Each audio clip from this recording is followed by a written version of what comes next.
نو دغه وخت کې به دجال د قتل د پاره عیسی علیه السلام را کوش او په دغه وخت کې به امام مهدی سے پیدا کی.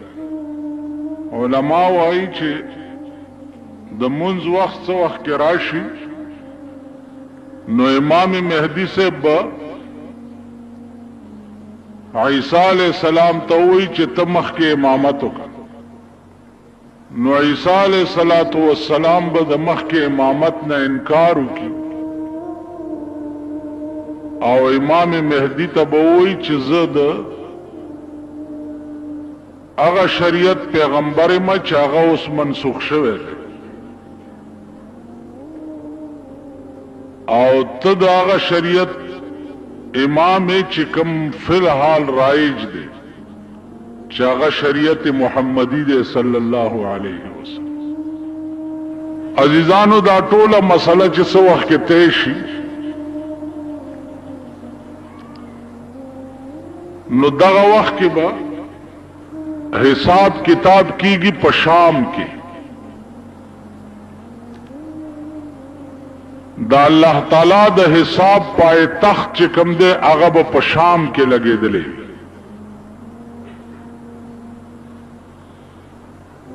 او دا ټوله دنیا د هر ګوټ نه به شام ته را روانه.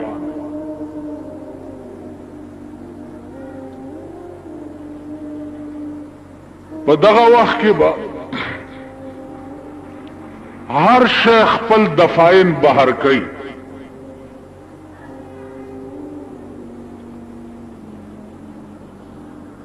که تاسو وګورئ قرآن کې راځي اذا زلزلت الارض زلزالها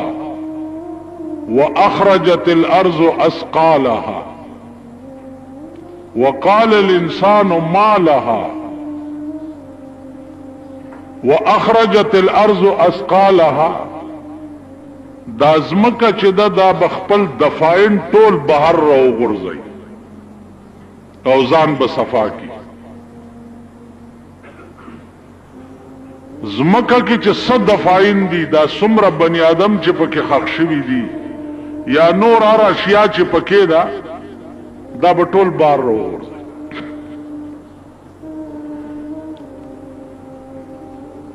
روایاتو کې راځي چې څه وخت کې د دې ځمکې نه خلق بار راوځي نو دا به په مختلف شکلونو کې یو ډله به د قبرونو نه داسې راوځي چې لاسونه او خپې به نه او صرف دا تنه به وي او د غونډارې غوندې برغړي او شام ته به روان وي. ملائکې به آواز وکړي چې یا رب دا څوک خلق دی؟ وی بدا هغه خلق دی چې په دې لاسې چرې سم کار نه و کړی او په دې خپو چرته سم ځای ته نه و تللی.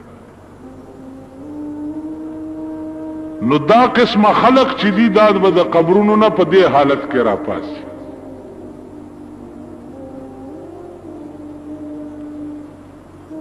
اوس خپلو لاسونو او خپلو خپو ته کتل پکار دي چې اسې نه چې دغه ډله کې مونږ نشو چرته زمونږ لاسونه چرې حلال نه کوي او زمونږ خپې چرته سم کار پسې نشي. ټوله ورځ زمونږ خپې چرته رواني او ټوله ورځ زمونږ لاسونه څه کار کوي. دغه هر سړی خپل ګریوان کې وګورئ او ځان سره محاسبه وکړئ چې خپې کم طرف ته ځي او لاسونه کم طرف ته. بل ډله به راپاسي چې د هغې په دې خېټه کې به اور بلیږي او لمبې به د خولې نه بار راوځي. یا الله دا څوک دي؟ و به دا هغه خلق دی چې په دې خوله یې چرته حلال نه و خوړلي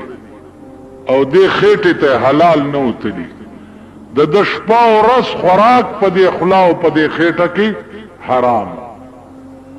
نو دا ډله به د قبر نه چې راپاسي نو خېټه کې به اور بلیږي او لمبې به د خولې نه بار نن وګور هر سړی آرام خور په دې ملک کې تاسو کا نظر اوس غلا وای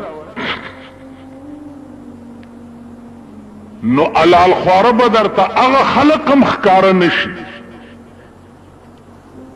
هغه خلق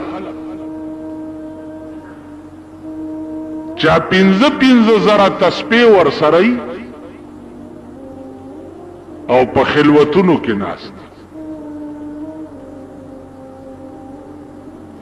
زکه دا وی خوراکم چې ده زمون ګټه ده نو مون خو یو مردار خواره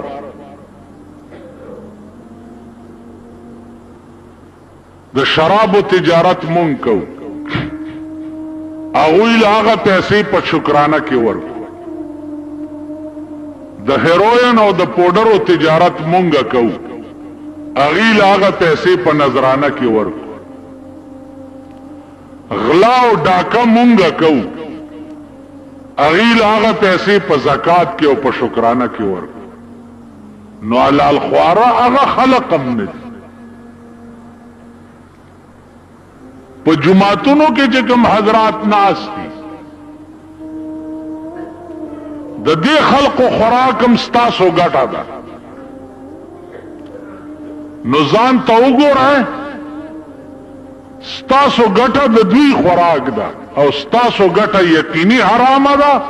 نو لا محاله دا هم غریبان حرام خوار دي زدا تپوس کولې شم چې لکه استاد کوره وظیفه رااله دا د پس غټلې دا د کم ځای نه راوړل استاد کوره ترکاری رااله دا د کم ځای نه پخ کړې زدا تپوس کولې نو عرض مې دا عزیزانو چې مونږ به د هغه ډلې نه یو چې د قیامت پر ورځ مکه مونږه بار را غورځي نو زمون په خېټه کې به اور بلیږي او لمبې بم د خولې نه وځي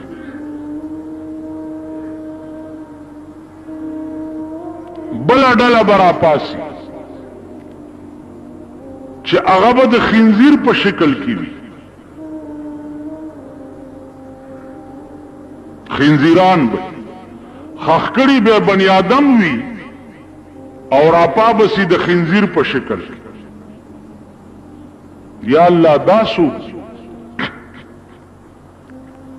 و بدا هغه خلق ده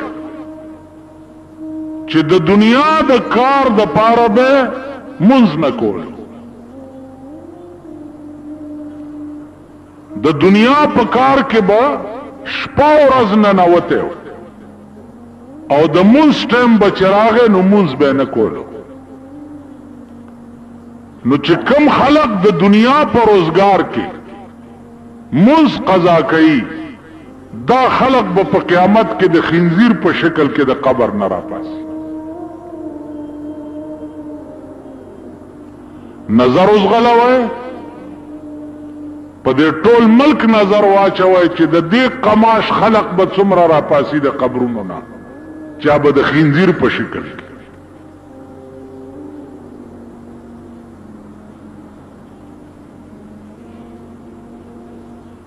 الله دې امان راکړي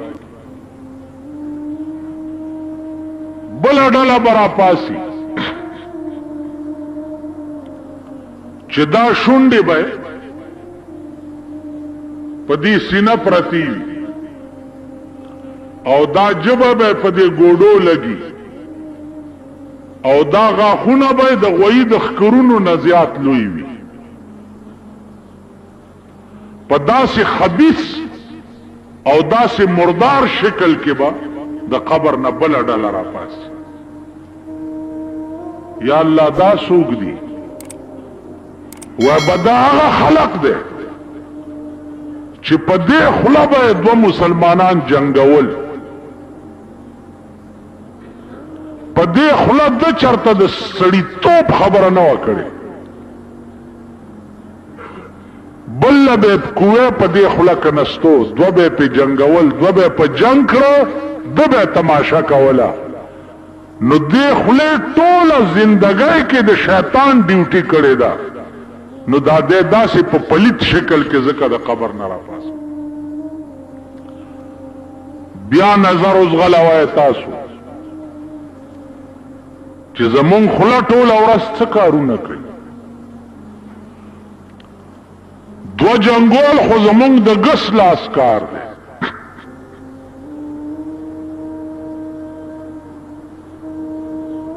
دا زمونږ ډیوټي ده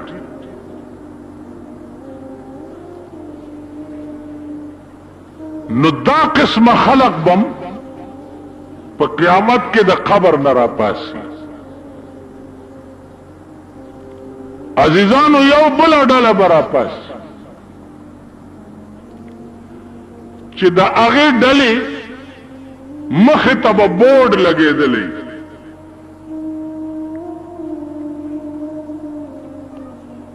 بورډ به لګېدلی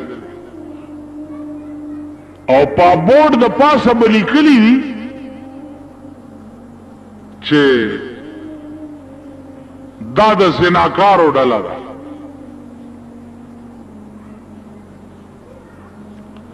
نو کتبه به مخې ته لکه دا جلوس کې چې وګورئ تاسو دا کتبې رئیس دی هغه ورځ دلته یو جلوس تېرېدو د ترکاڼانو جلوس رئیس دی هلکه څه چل دی انکم ټیکس را باندې لګېدل لوی کتبې مطبې لیکلې مال جلوس چاته وباسئ تاسو خو د خپله لاسه داسې حکومت جوړ کړی دی چا د بجای رونه دي د بجای او ښځه وه نو هغې به هر کار وران کول هر کار به وران او نامه بجای وه نو چا مالکه تې ډېره تنګه شوه نو هر وخت به ورته فټیمون حالت فټیمون حالت فټیمون حالت آخر کې ورته ویل په فټ ټیمو د بجای څه شي چې سوی پوزه په دا بیخ کې پرې کړی نشي په فټ ټیمو حالت بجای نه شرمیږي سو پورې دی چې په بیخ کې ته پوزه نه پرې کړي نو تاسو د خپل لاسه د بجای حکومت جوړ کړی دی د بجای په حکومت کې جلوس خو جلوس ته چې په توده طبقی خو کې نه پرتګیستلی او دا سنبه هم داسې چس ناری کی اوم بهم ستاسو په خبره څوک غور ونه کی وای لګیاو سچاته وې دا د بجای رونه کوه ورته سو جمعه وشوي چې تاسو دې جمعات ته راځئ او به پکې نه ها سو جمعه وشوي اندازه وکړئ د بجلیګر مولا په جمعات کې 3 جمعه وشوي چې وبنئ خلق بیا اودسه منځونه کوي چې بجلیګر مولا لګه خلم لري جبم لري شور مچولې شي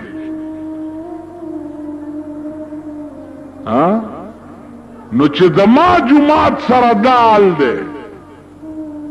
نو په دې پاکستان کې د اسلام هم خدای مل شي چې اسلام سره بچال کی اسلام څکه د خزم خدای ملشه د خزو د لونم خدای ملشه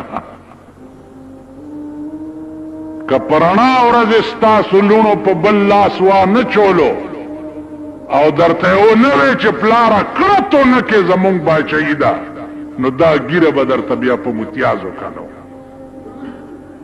لونه براټینګ نه کوي لونه دا زړې خزم دي دا به درته وایي چې زه چیچړه طلاق مې کړې دا زړې ستاسو دا تاسو کړی دي. اوس خپل ځان چې په خپله په چاقو ووهې نو زخم په خپله سټا او د ځان علاج په خپله کوه. نن کوم قهر او عذاب چې ستا په ملک نازل دی د زړه بې اطمیناني د زړه بې چیني الله دې امان راکړي. دا ستا ملک دی. ملک اوبه وړي د کمیټه ایس ډي او ورته نه راځي او ورسیر ورته نه راځي. ملک اوبه وړي. دا نن 3 جمعې وشوې دې بالا ماڼۍ ته د دې میر کار نو چې راغلی وی چې دلته اوبه ولې نشته. د ده کار نو. ایس ډي اوګان راغلی وی، انجینیران راغلی وی چې اوبه نشته د دې متبادل بل څه بندوبست پکار دی. پرون میں یو انجینئر تا ٹیلیفونو کو مالا لنڈے پروڈم کندی کنستی دی ویلی جی میٹیریل نشتا. میٹیریل پی جنائی آده سیمٹو یو دو تختی نشتا چلان دی پاسوری کی دی و کند تفت.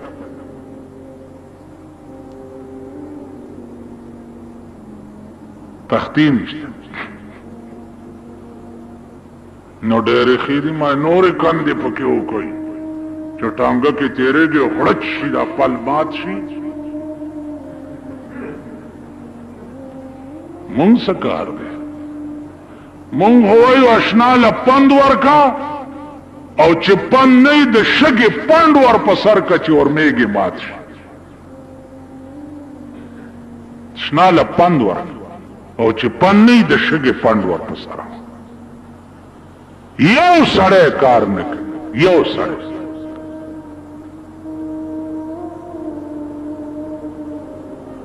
سړی چواړیان دي. چواړي ته ووایه چې دا نالی وایه که دروغه ته ووایه د هلکه د علاقه وایه که ماشکی ته ووایه که د کمیټای په لیست باندې 2000 کسان تنخواه لی 2000 او په موقع باندې کار کولو والا 1500 کسان 1500 د 1500 کسانو تنخواه د وړوکي سلیمان نه تر لوی سلیمان پورې ټوله تقسیمیږي. بیا دا په ټیوبویلونو باندې چې کوم اپریټران لګولی دي دا د کونسلرانو پر کټیان دي. دا ممبران نه دي کونسلران. کله نه چې دا د بی ډي سیسټم صدر ایوب د خدای په خړ سیلاب یوړې کیا قبرې چې دا د بی ډي سیسټم د رئیس ته دی د ملک بیړه تباه. هر یو د ټیوبویل اپریټر چې دی دا کونسلر پر کټی دی. زمونږ د باغوانانو ډېری اپریټران چې دي 2 ورځې نه وي یو سبزی والا دی هغه راشي مشین چالو کړي چې ټیوبویل وسوځي. هاي د کور وران شه، کور د تباه و برباد شه. تا چرې اچانک چې کړي دي د اپریټران چې په ډیوټۍ موجود شته که نشته نو په ډیوټۍ چیکنګ خو به هغه سړی وکړي چې هغه د خپلې خېټې درک پسې نه ګرځي. هسې ما ته وګورئ په دې پټو کې خو به م غواګانې میخې ګډې چیلۍ دا خو به م لیدلي چې سریږي که نه په نور څه خو نه پوهېږئ هسې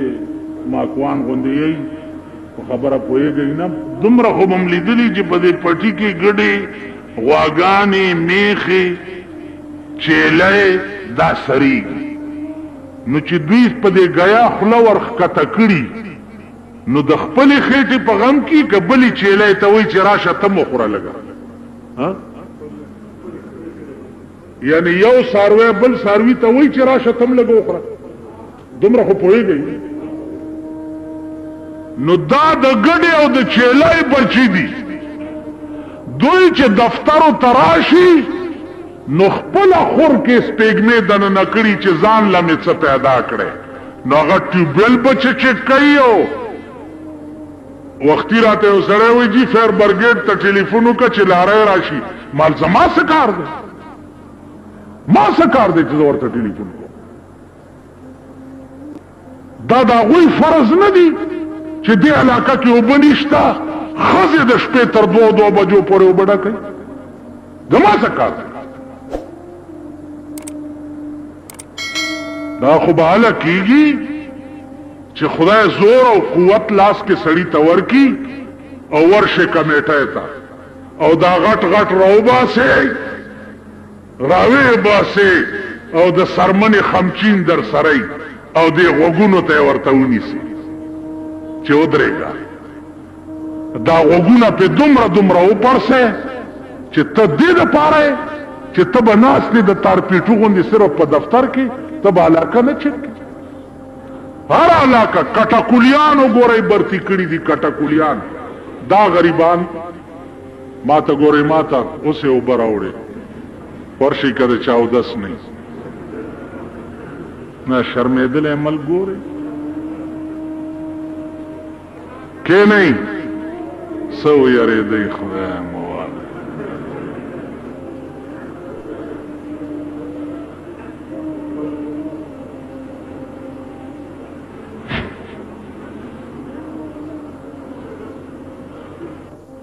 دا علاقې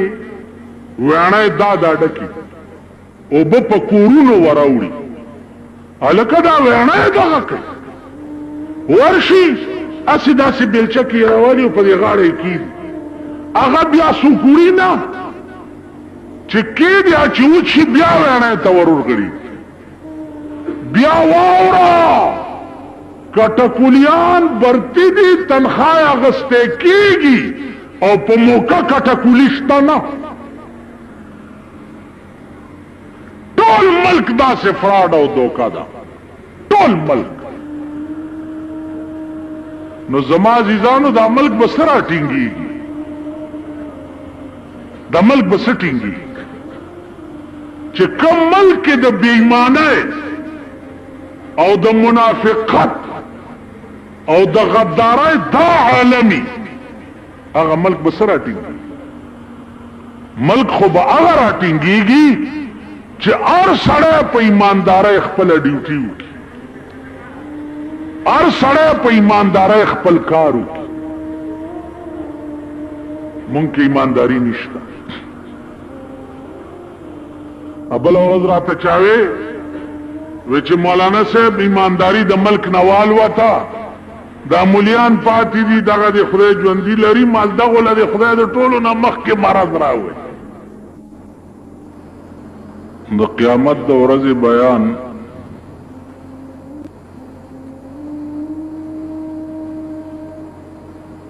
ستاسو په مخ کې کافي مودې نه را روان دی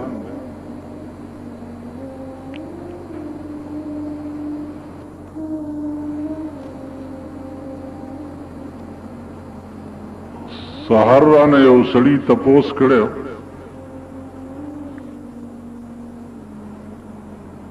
چې دې ورځې ته یوم الدین ولې وایي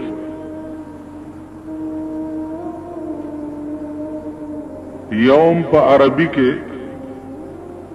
ورځې ته وایي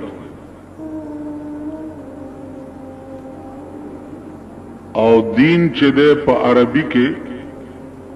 جزا ته وایي دغه ورځې ته یوم الدین ولې وایي زکه چې دا ورځ د جزا ده هر سړی ته به په دغه ورځ باندې د خپلو اعمالو جزا او سزا ملاوي د دې وجه نه دې ورځې ته یوم الدین وایي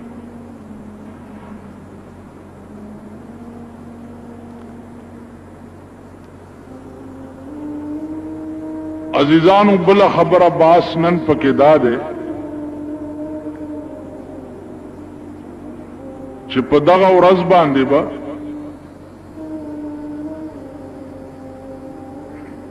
دا الله تعالی حساب چې کوم شروع کیږي نو پای تخت چې کوم دی هغه به شام وي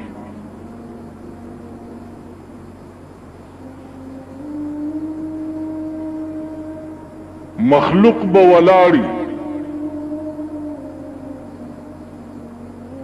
انتظار به د دې خبرې وي چې حساب به کله شروع کی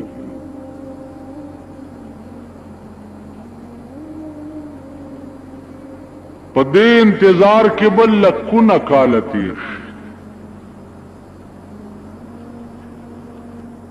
او دا خلق چې دی دا به په ولاړې ولاړې بالکل هلاک شي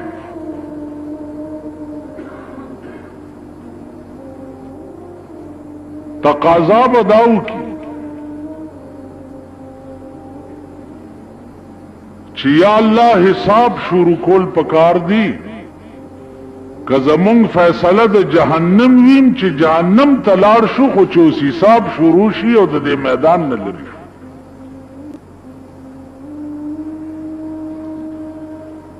علما لیکي چې په دغه ورځ باندې به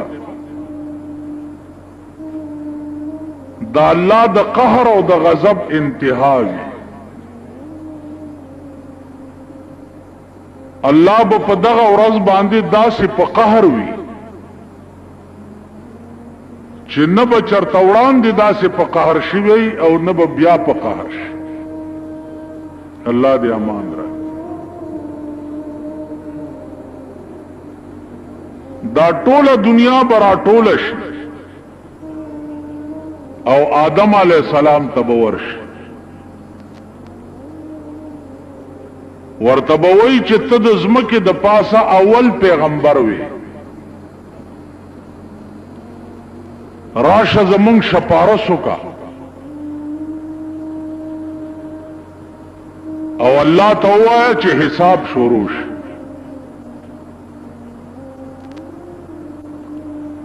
آدم علیہ السلام به ورته وفرمایي چې ما په جنت کې دا الله د یو حکم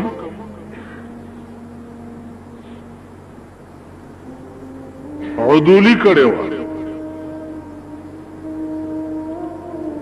الله را تویلی چې فلا تقربا هذه الشجره دی بوټي ته ورنږدې کې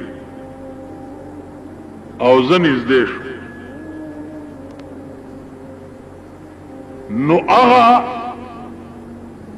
سترګې زوس نه لرم چې زه الله ته ورشم او ستاسو د پاره شپارس ورته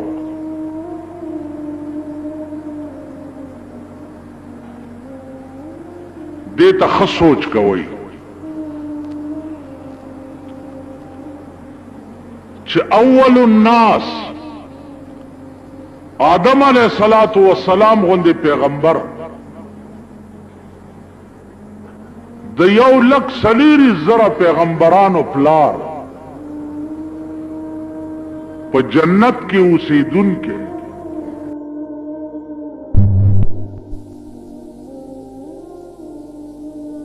هم د یو ټکی د وجه د الله مخې ته دراتلو نه انکار وکړي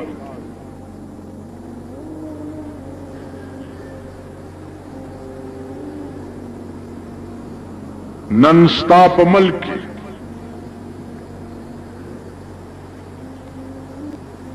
لکها مسلمانان په دې قهر اخته دي لکها چې د مرګ نه وروسته به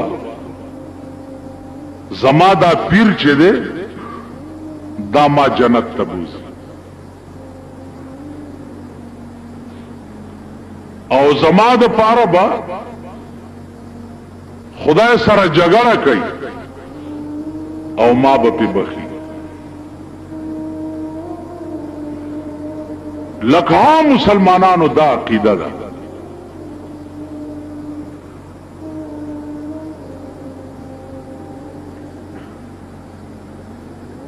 بلکې د لکه مسلمانانو دا عقیده ده چې الله پاک چې کوم کار نشي کولی نو دا پیر کولی شي په دې قهر دنیا گرفتار ده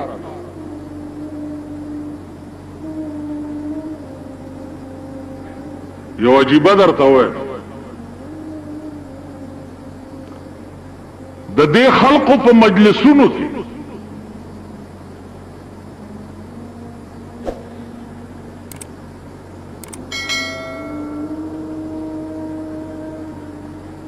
درې ورځې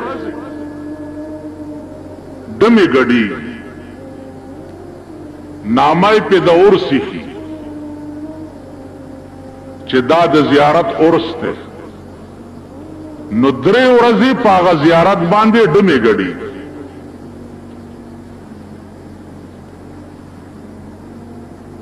نامای په د اورس خي او درې ورځې ډمان او قوالیان ناستی په قبرونو باندې او دوپړی او باجې غږی دا قوم زرګونو تعداد کې ورته ناستی او بیا په هغه ډمتوب کې هغه مشر پیر ناستی نو ار یو ورځي پیر ته سجده وکي او هغه له پیسې ورکي او بیا چې کوم دی آدم لار شي هغه سجده وکي او هغه پیسې د پیر صاحب نه راوړي دا اورېدو خبره درته نه کوم زار کار ما په خپل لیدلې کله سیکانو د ګوردوارې تپوس ما نه وکي چې سیکان په ګوردواره کې څه کوي نو ما په ګوردواره کې وخت تیر کړی دی ما ته معلوم دي چې هلته څه کوي کله هندوانو د مندر تپوس ما نه وکي نو ما د هندوانو مندر کې وخت تیر کړی ما ته پته ده کدا انګريزانو د ګلجې تپوس را نه وکي نو ما د انګريزانو تقریرونه په ګلجو کې اوریدلې دي ما ته پته د دغه پیرانو مجلسونو ته زتلې ز پکې ناشته او دا منظرونه ما پسترګو لیدلې دي اندازه وکړه چې دوپړای او باجی پیغمبر دی ته مزامیر او شیطان ویلی دي دا د شیطان سرود دی او یو قبر ته تو ولی او بزرگ وی او داغه په قبر باندې د ډمان کینولی دي او دوپړای او باجی په لګي او دا قوم زرګونه ورته ناست زرګونه قوم سکه خزي ورته ناست دا لچره خزی بوتل غریبان په دې رنګ کې خزی چې دی لچرتوب ته بوزي د معتبرو د خزو خو حال موای هغه تاسو ته پته نن راته سهار چاوي چې په صابرینا سینما کې بلو پرنټونه چلی او نن اخبار کې داغه خزو بربند فوټوان راغلي دي چې په دې سینما کې داسې بربند خزي چلی نو ماوي چې زه څوک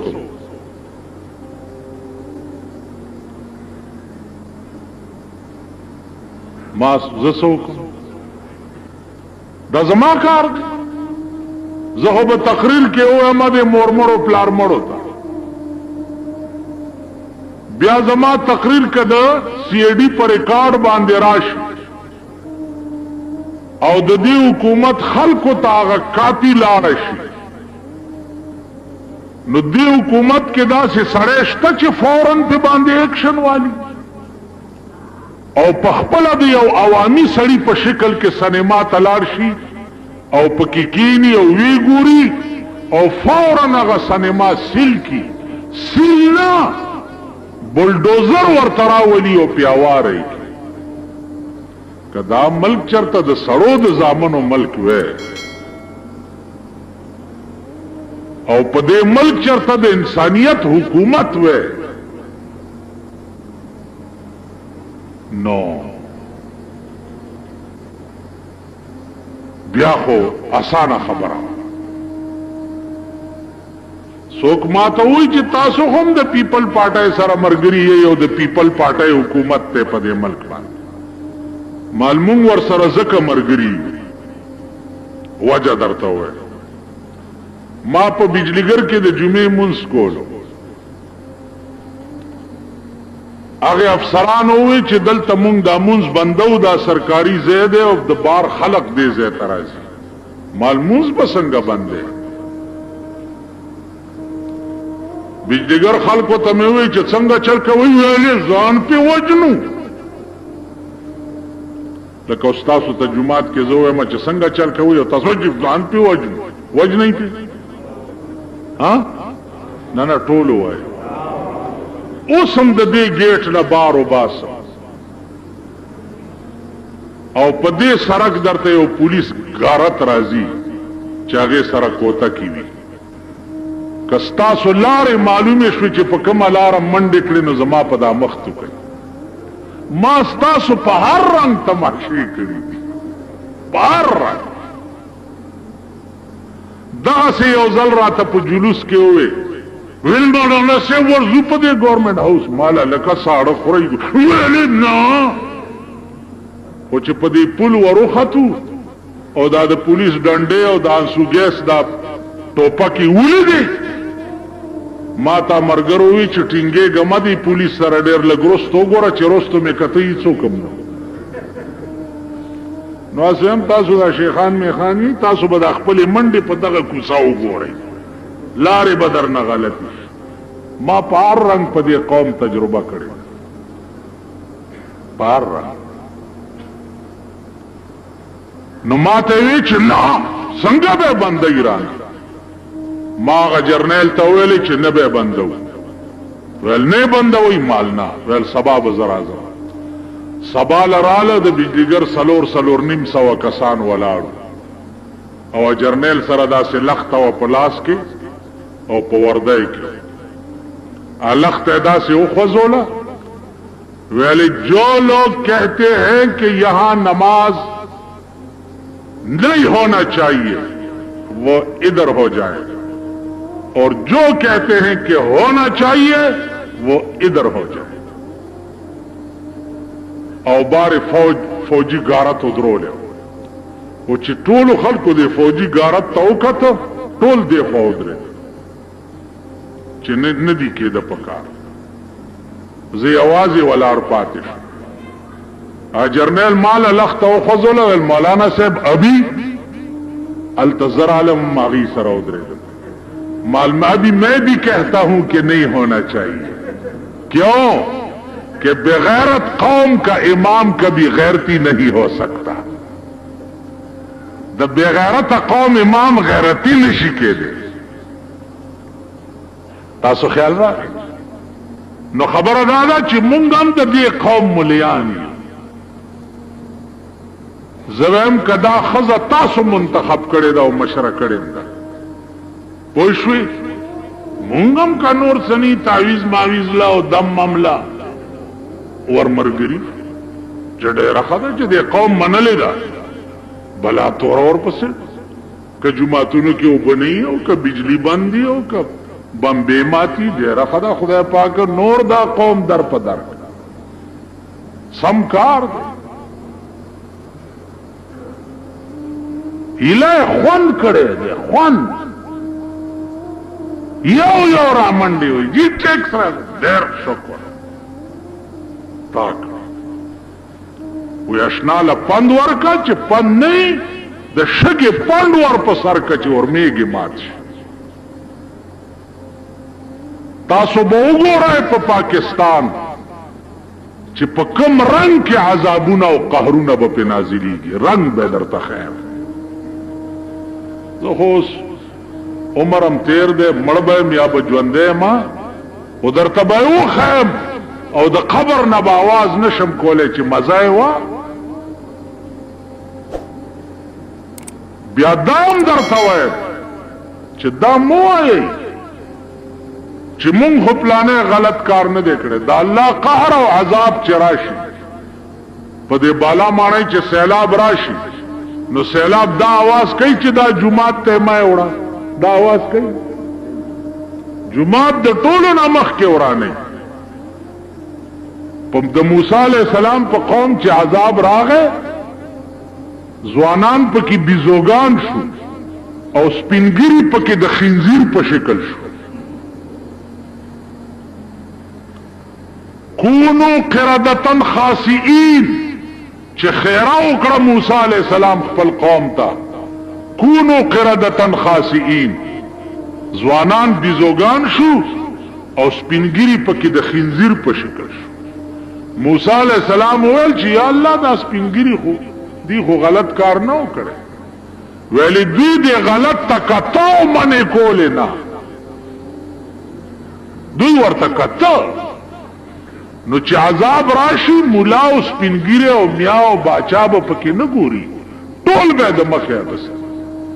نو دا د آخر زمانه سیلاب او افت چې ده تاسو به د ځان تماشې کوئ او به ګورئ چې تاسو سره څه کیږي.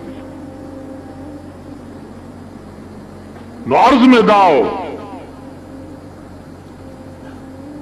چې آدم علیہ السلام غوندې با اوس د دې قوم هر فیصله ګوره، هر فیصله غلط. آدم علیہ السلام غوندې پیغمبر خو به انکار وکړي د الله د مخې د تلو نه، او شپه ورځ په ډمانو کې ناست دا برازی او تا د پاره به خدای سره په جګړه. دا څه عقل؟ بیا به دا قوم نوح علیہ السلام تراشی چې تراشه زمون شپارس خدای توکا. نوح علیہ السلام به ورته وایي چې زم نشم تله، ما تم خدای یو اختیار را کړو او هغه اختیار می په دنیا کې استعمال کړ. قوم ته می خیره وکړه چې قال نوح رب لا تذر على الارض من الكافرين ديارا، خدای د زمکه د پاسه لوټه لاندې باندې پرېمه دي. طوفان پیراغه او ټول قوم می تباہ شو. نظام شرمندایم خدای ته نشم مخامخ کړي. نوح علیہ السلام غوندې پیغمبر چې دی هغه به انکار وکړي. دا قوم به بیا ابراهیم علیہ السلام تراش هغه به انکار وکړي.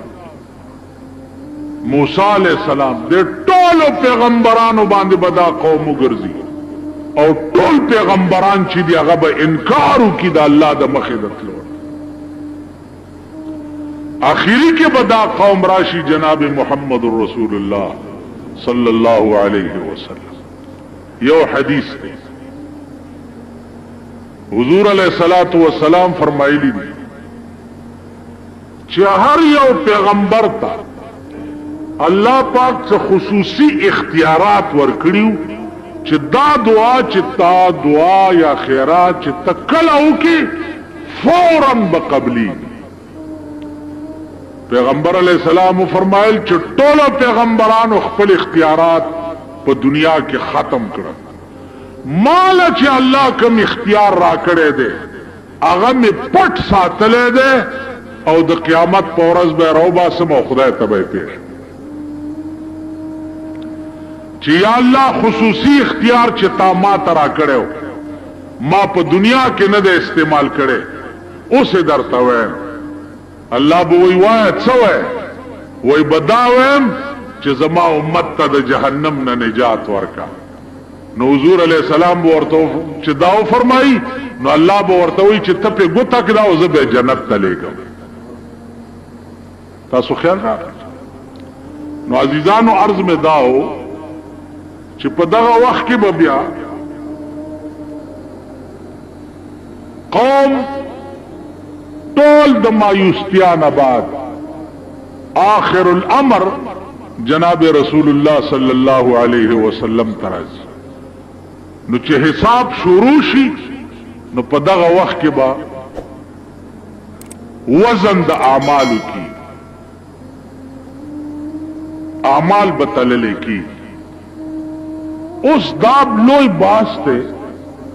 چې دا اعمال به چې په جنت قیامت کې تللې کیږي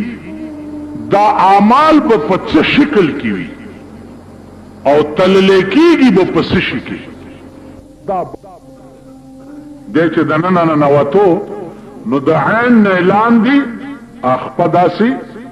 میټاو کړه. نو چې عین لاندې د اخپا ورانه کې نو پاس په حمزه جوړ شي چې دننه ننواتو بادشاہ ورته وی چې دا څه دي لیکلي زما په دروازه باندې. وی چې ما څه لیکلي؟ وی تا دا لیکلي چې لقد زاع شعري على بابكم كما زاع عقد على خالصه. زما شعرونه ستا په دروازه کې ابش شو لکه تا چې د سرو امیل د خالصې په غاړه کې ابس کړي. دا دي لیکلي. وی بادشاہ سلامت د سره من غواړم ته په خپل دا شعر لګو ګوره. نو د خو د عین لاندې خپوالی و حمزه تی جوړ کړو نو د زاعن زاء جوړ کړو. زاعن زاء چې بادشاہ وکړه نو هغه عین نو حمزه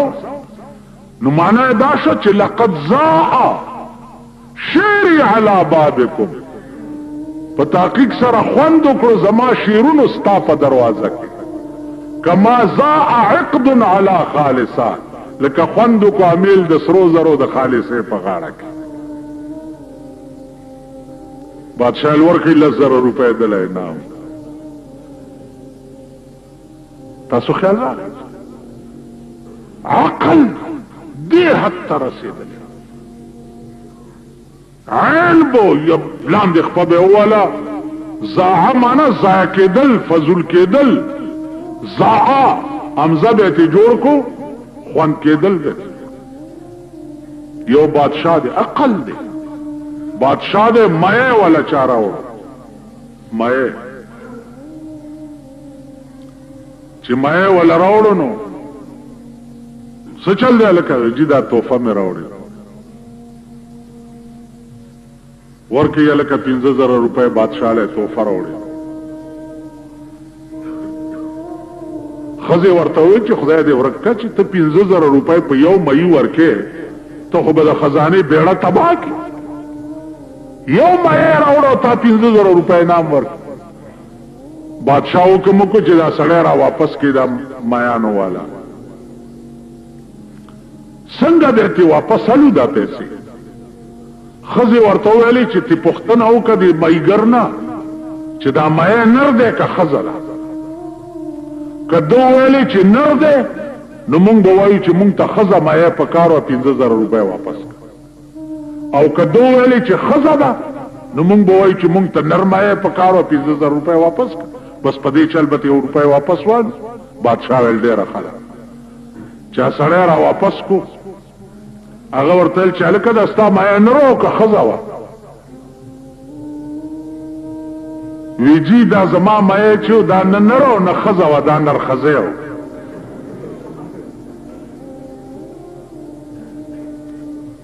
بادشاہ خزه ته وکتل ویلو سوال ورکې ویل 15,000 روپے نام نور. تاسو خیال را عقل دی حد ته رسېدلی. کما اوس په ایمان ووایي په ایمان ووایي چې تاسو دلته د جمعې منځو او دی جمعات نه باروزه یو څوک درنه تپوس وکړي چې دا د جمعې مونځ مو کو دا خطبه واجب ده او که سنت ده یاره کدا تاسو له درځین زد به د سړي زوی کدام ده چې تاسو د دې جمعې مونځ وکړو نو د جمعې مونځ کې دا جمعې مونځ کې دا خطبه واجب ده او که سنت ده